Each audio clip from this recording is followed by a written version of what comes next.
School, tuition, घर, थोड़ी देर rest, पढ़ाई ढेर सारी, सो जाना, अगले दिन वही। अगर ये 6 महीने ऐसी मेहनत कर ली मेरे प्यारे प्यारे भाई बहनों ने, तो जो एम है ना तुम्हारा वो अचीव हो जाएगा। तो ये मेहनत करने के लिए सर्टेन थिंग्स है जो आपको ध्यान रखनी होगी।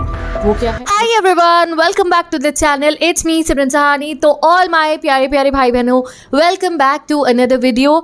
एंड आई नो आप लोग जो है पूरी समर वेकेशंस जो है आप लोगों ने बहुत अच्छे से पढ़ाई करी है। एंड आई नो मेरे सारे भाई बहनों ने इस समर वेकेशन को वेस्ट नहीं होने दिया होगा। तो गाइस, जैसे कि तुम्हें पता है that now your school will be reopening, तो आई थॉट बस अब वापस से जैसे ही स्कूल रीओपन होगा मुझे भी डेली वीडियोस अपलोड करना मैं स्टार्ट कर दूंगी। एंड साथ ही के साथ में जो स्कूल डेज होते हैं ना, उसमें थोड़ा सा और ध्यान रखना पड़ता है अपनी सेल्फ स्टडी को डेली टाइम देने के लिए। ओके, तो जितने भी बच्चे जिनका स्कूल रीओपन हो रहा है, सबसे पहले आज की वीडियो में 2-4 बातें स्कूल रीओपनिंग के समय की बताने वाली हूँ कि क्या चीज़ें ध्यान में रखनी है। और दूसरा जो बात है वो अभी बताती हूँ आपको कि अगर तुम सोच रहे थे कि मैंने समर वेकेशन में daily strategy, guidance and motivation video क्यों अपलोड नहीं किया, तो वो इसलिए था बिकॉज मैंने तुम्हें स्टार्टिंग में ही देखो बता दिया था कि पढ़ना है। एंड आई होप तुम अब इतने रिस्पॉन्सिबल तो हो कि तुम्हें जब मैंने कह दिया कि पढ़ना है तो आप डेली पढ़ रहे होगे। अगर आप नहीं पढ़े थे तो गाइज इस एटीट्यूड को चेंज करना पड़ेगा। बिकॉज जब आप जिस क्लास में भी हो ना, you're in 10th, you're in 12th, जिस एज में अब तुम आ गए हो ना, तुम्हें किसी पे भी डिपेंडेंट नहीं रहना है। तुम्हें सब कुछ खुद से समझ के चलना होगा, सब कुछ, कि भाई मेरे लिए ये जो मेरा समय है ये सबसे कीमती है। मैं अगर इसे बर्बाद करूँ तो सिर्फ मेरा ही नुकसान हो रहा है, दुनिया में किसी और का नहीं हो रहा है। ओके, तो मैंने जो है आप लोगों को समर वेकेशन की लिटरली 4 to 5 वीडियोज़ बनाई थी। लास्ट 15 डेज़ में आके रिमाइंडर भी दिया था दैट वापस आ जाओ अपने ट्रैक पे, पढ़ना शुरू कर दो। लास्ट 15 डेज़ में 2 चैप्टर्स जो है अपने सभी सब्जेक्ट्स के कंप्लीट करने की फिर से पूरी कोशिश करो। एंड आई होप आपने ऐसा किया होगा। ओके, बट अगर स्टिल अभी भी कुछ बच्चे ऐसे हैं जिन्हें लग रहा है यार no it was not worth it, मैंने नहीं पढ़ाई करी, अभी भी सही से नहीं करी, इवन दो मैंने जो है बहुत कुछ सोचा था and I tried but still नहीं हो पाया, तो दैट्स ओके, कोई बात नहीं। अभी 2-3 महीने ही निकले हैं, इतनी टेंशन लेने की बात नहीं है। अगर तुम्हें ये गिल्ट हो रहा है, अगर तुम्हें ये रियलाइजेशन ही हो रहा है, that's a big deal. Okay, तो अभी क्या बताने वाली हूँ मैं आपको, बस मुझे यही बताना था कि देखो 2 टाइप के बच्चे हुए होंगे जिन्होंने बहुत अच्छे से समर वेकेशन को पढ़ाई करी होगी, तो करी है तो hats off to you, clapping, अगर आपने अच्छे से पढ़ाई करी थी मेरे कहने के बाद। ओके, और जो टारगेट्स मैंने आपको दिए थे वो आपने कंप्लीट करे थे। अगर पढ़े हो तो लिख दो येस, एंड मीडियोकर लेवल की पढ़ाई करी है तो लिख दो दीदी हाँ मीडियोकर लेवल की पढ़ाई करी है, कुछ पढ़े कुछ नहीं पढ़ा। ऐसे मतलब ये नहीं कह सकते बिल्कुल ही एंड कर दिया हमने समर ब्रेक को, बिल्कुल ही नहीं पढ़ाई करी। एंड थर्ड वन जो बिल्कुल ही वेस्ट कर चुके हैं, तो भाई समझ लो अभी ये ले बैक एटीट्यूड आपका आगे भी रहा तो वो जो तुम्हारी एम है ना, dream aim, whatever you can say, तो जो तुम्हारा एम है ना वो कि भाई मुझे 99% लाना है, ये लाना है, वो लाना है, वो बहुत मुश्किल रहने वाला है अगर आप इसी एटीट्यूड को कंटिन्यू करोगे। क्योंकि अभी 3 महीने तक ये एटीट्यूड रहा है, तो भाई 4th महीने में ऐसा क्या हो जाएगा जो तुम बिल्कुल चेंज हो जाओगे। एंड अगर आप चाहते हो कि ऐसा कुछ हो जिससे आप बिल्कुल चेंज हो जाओ, तो listen to me very carefully कि अब जैसे ही आपका स्कूल रीओपन होगा, what you have to do, ठीक है। सबसे पहले जुलाई आ रहा है, जैसे ही स्कूल जाओगे, अब तुम 1 जुलाई को जाओ, 2 जुलाई को जाओ, या जो बच्चे जा भी रहे हैं, इस जैसे आपका ये स्कूल खुला है ना, इसको एक ऐसी चांस मानो जैसे मतलब हमारा स्कूल का पहला दिन होता है ना, जैसे हम अप्रैल में दोबारा स्कूल जाते हैं, ठीक है। जब हम अप्रैल में स्कूल में एंटर होते हैं तो हम ना पुराना सब भुला देते हैं। 9th क्लास कैसी रही भूल जाते हैं हम कि भाई ठीक है 9th में तो अच्छे नंबर नहीं आए, या मस्ती करी, या ठीक है मैंने तो अपना बेस्ट नहीं दिया, इवन दो मैं एक टॉपर बन सकता हूँ बट मैंने 9th पूरी वेस्ट कर दी, पढ़ाई नहीं करी।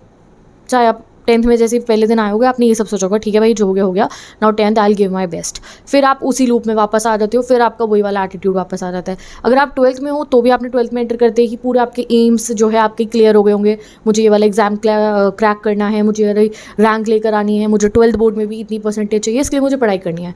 Day 1, Day 2, Day 3, Day 15 तक मतलब समझ लो स्टार्टिंग के मंथ में सब कुछ बहुत क्लियर रहता है, बट धीरे धीरे धीरे धीरे आप वही स्टूडेंट बनते रहने शुरू हो जाते हो जो आप नहीं चाहते कि आप खुद से बनो। कौन से स्टूडेंट? जो घर आके पढ़ता नहीं है, टाइम वेस्ट करता है, लिस्ट ऑफ डिस्ट्रैक्शंस उसके सामने हैं और वो उन सभी डिस्ट्रैक्शंस को टाइम देना ज़्यादा इंपॉर्टेंट मानता है रैदर देन स्टडीज़।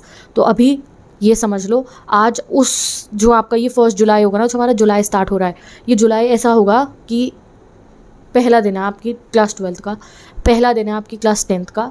इन कोई 9th एंड 11th का बच्चा भी सुन रहा है मेरी बात को, तो आप अपनी 9th और 11th को बिल्कुल भी हल्के में मत लो कि कोई फ़ायदा नहीं है, मैं क्या ही कर लूँगा 9th 11th में नंबर लाके। 11th students, listen to me very carefully. अगर आप अपनी 11th में अच्छे से पढ़ रहे हो, तुम अपना रास्ता, जैसे एक वे होता है ना, उस रास्ते को बिल्कुल स्मूथ लाइक बटर बना रहे हो, बिल्कुल क्लियर कर रहे हो कि उस रास्ते में तुम्हें, जैसे आप कहीं हाईवे पे जा रहे हो, उसमें तुम्हें जाम मिल जाए और कितनी टेंशन होगी, कितनी इरिटेशन होगी, यार यार रिलैक्स करने के लिए आए तो रोड ट्रिप पे यहाँ पे भी जाम मिल गया, गुस्सा आएगा ना। तो यही समझ लो, अगर तुम 11th में तरीके से पढ़ लिए तो वो जो तुम्हारी जर्नी होगी ना 12th तक जाने की, तो वो बहुत क्लियर रहने वाली है। 11th के इतने कॉन्सेप्ट्स हैं जो डायरेक्ट आपके 12th में काम आने वाले हैं। फिर वो 12th में आपको दोबारा से पढ़ने पड़ेंगे, दोबारा उतनी मेहनत करनी पड़ेगी। मेहनत क्या, तब इतना बुरा लगेगा यार मैं 11th में क्यों नहीं पढ़ा ये सब, और डर अलग से लगेगा कि यार 12th का तो आ नहीं रहा, ऊपर से 11th का भी कवर करना है। बहुत सारी स्ट्रीम्स में ऐसा है, ठीक है।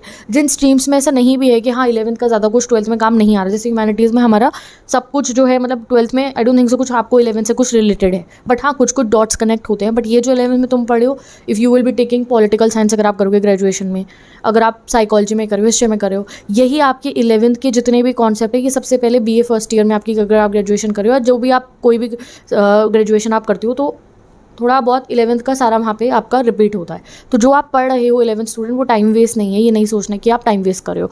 एंड अगर कोई 12th का बच्चा है और तुम ये गलती कर चुके थे कि तुमने 11th में अच्छे से नहीं पढ़ता है, नाउ तुम्हें थोड़ा बहुत 11th का भी कवर करना है अपने जो है एग्जाम्स के लिए, कॉम्पिटेटिव एग्जाम्स के लिए। 12th का तो पढ़ना ही है, और 12th के कॉन्सेप्ट्स को और अच्छे से समझने के लिए भी 11th का कवर करना है। तो 12th वाले, अगर कोई बच्चे ने ऐसी गलती करी थी 11th में ना पढ़ के, तो गाइस तुम इस समय पे सोच लो तुम्हें कितना सीरियस होना है। 11th भी थोड़ी बहुत रिवाइज करनी है, कवर करनी है, 12th का तो है ही पूरा सिलेबस, और कॉम्पिटेटिव एग्जाम भी है। तो ये समय बिल्कुल ना, मतलब रिचार्ज रहने का है अपने गोल के लिए। ईच एंड एवरी मिनट आपके दिमाग में आपका गोल ही होना चाहिए, ठीक है। मैं ये नहीं कह रही हूँ कि हाँ दोस्त भूल जाओ, फ्रेंड्स नहीं बनाने, बातें नहीं करनी किसी से, बिल्कुल ही आप जो है पूरा दिन कमरे में बंद होकर पढ़ाई कर रहे हो, नहीं नहीं। थोड़ा बहुत 1-2 घंटे आप अपना रखो चिल टाइम, बट जब आप पढ़ रहे हो, जब आप अपने स्टडी स्पेस में हो, तब किसी डिस्ट्रैक्शन नामक चीज़ की एंट्री नहीं होनी चाहिए वहाँ पे। और अगर आप एंट्री कर रहे हो उसकी, चाहे वो कुछ भी हो, किसी से बात करना, टीवी देखना, गेम खेलना, कोई स्क्रोलिंग करना एंडलेसली, एनीथिंग, वो तुम अपना ही नुकसान कर रहे हो। अपने पेरेंट्स की जो उम्मीदें हैं, जो उन्होंने तुम्हारे पे इतना सारा, वो तुम्हें प्यार करते हैं, they are providing you each and everything कि तुम कंफर्टेबली पढ़ाई कर पाओ, वो तुम सबको निराश करने वाले हो। और खुद को जितना निराश करोगे तो तुम सोच ही नहीं सकते हो। तो दिस वीडियो, आई नो तुम्हें लग रहा होगा हाँ दीदी तो आएंगी, कहेंगे ठीक है जी अभी पढ़ाई हो गई, चलो अगले से। नहीं नहीं नहीं, आज मैं तुम्हें समझाने आई हूँ, ठीक है। क्योंकि आई नो बहुत सारे बच्चे ऐसे होंगे जिन्होंने मेरे कहने के बावजूद समर वेकेशन में अच्छे से पढ़ाई नहीं करी होगी, बिल्कुल नहीं करी होगी।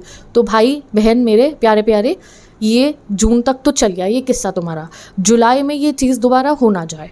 जून में ये चीज़ को बिल्कुल ही ना भूल कर आ जाना कि तुम एक ऐसे बच्चे हो जो पता है उसको कि सिलेबस है, पढ़ना है, और वो पढ़ता नहीं है। ये वाला जो अपना एटीट्यूड है ना, बिल्कुल हटा दो अपनी लाइफ के अंदर से। अब जब तुम जुलाई में तुम्हारे स्कूल स्टार्ट होंगे and you will go to school, अभी मैंने एक आध वीडियोज़ देखी थी and I saw people are talking about that, अरे स्कूल आपके रीओपन हो रहे हैं, अब कुछ बहुत अलग सा हो जाएगा, अब आप अपना टाइम मैनेज नहीं कर पाओगे। नहीं यार, क्या बात है। इनफैक्ट समर वेकेशन में हम ज़्यादा टाइम वेस्ट कर देते हैं। अब आप अपने स्कूल लाइफ में वापस आओगे, रूटीन बढ़िया बन जाएगा। सुबह उठोगे स्कूल के लिए, दोपहर में घर आयो, ट्यूशन आयो, शाम का वक्त खाली। तो जैसे आप शाम का वक्त जो आपका खाली होता है घर पे, जब आप आ गए हो, लिटरली आप मानो कि आप 7 बजे आ रहे हो, मैं कह रही हूँ 6 बजे 6:30 बजे जब आप घर आ रहे हो, बैक टू स्टडीज़। 6 से लेके रात के 12 बजे तक, 11 बजे तक पूरा पैक आपको अपना पूरा प्लानर्स बना लेने हैं। क्या पढ़ना है, कितने बजे से कितने बजे पढ़ना है, क्या डीपीपी सॉल्व करनी है, क्या बैकलॉग्स क्लियर करने हैं, कौन सा न्यू चैप्टर पढ़ना है, कौन सी न्यू वीडियो पढ़नी है, एवरीथिंग। कोई बहुत बड़ी रॉकेट साइंस नहीं है आपको डेली सेल्फ स्टडी करना। बस वो जो तुम्हारे डिस्ट्रैक्शंस है ना, अगर तुम उन्हें नहीं आने दोगे, तुम टॉपर बन जाओगे।